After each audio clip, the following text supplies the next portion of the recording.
आज मैं आपके लिए हरियाली अमावस्या की पौराणिक कथा लेकर आई हूँ। एक समय की बात है, किसी नगर में एक राजा रहते थे। राजा के एक बेटा और एक बहू थी।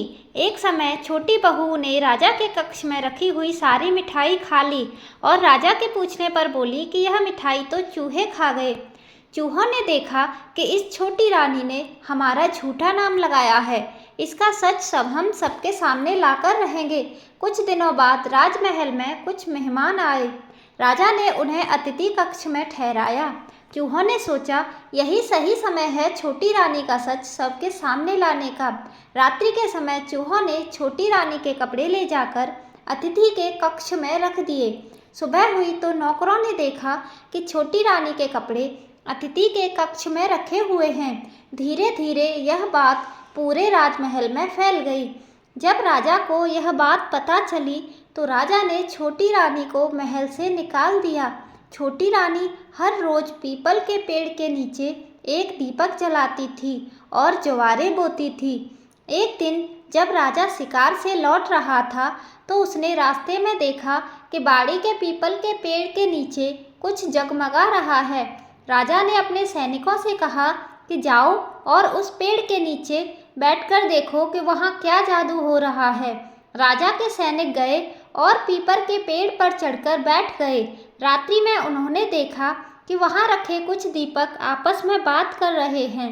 एक दीपक दूसरे दीपक से कहने लगा, तुम कहाँ से हो? तो दूसरा दीपक बोला, मैं राजा के महल से हूँ। छोटी रानी रोज यहाँ आकर पीपल के पेड़ के नीचे दीपक जलाती थी। आज हरियाली अमावस्या है, लेकिन छोटी रानी नहीं आई क्योंकि राजा ने उन्हें महल से निकाल दिया।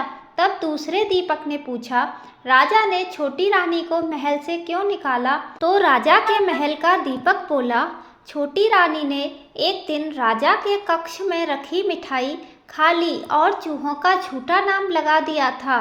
छोटी रानी के सच को सामने लाने के लिए चूहों ने रानी के कपड़े ले जाकर अतिथि के कक्ष में रख दिए और रानी पर इल्जाम लगा। फिर राजा ने उन्हें महल से निकाल दिया। इसीलिए आज मैं सूना हूँ। सिपाहियों ने जब यह बात सुनी तो वह तुरंत पेड़ से उतरे और महल में जाकर उन्होंने राजा को सारी बात बता दी। यह सुनकर राजा ने छोटी रानी को महल में वापस बुलवा लिया और छोटी रानी ने पीपल के पेड़ में दिया जलाने का अपना नियम फिर से शुरू कर दिया। तो दोस्तों, यह थी सावन महीने में आने वाली हरियाली अमावस्या की कहानी। यह कहानी आपको कैसी लगी मुझे कमेंट बॉक्स में ज़रूर बताएं। साथ ही मुझे फॉलो करना ना भूलें। जय भोलेनाथ।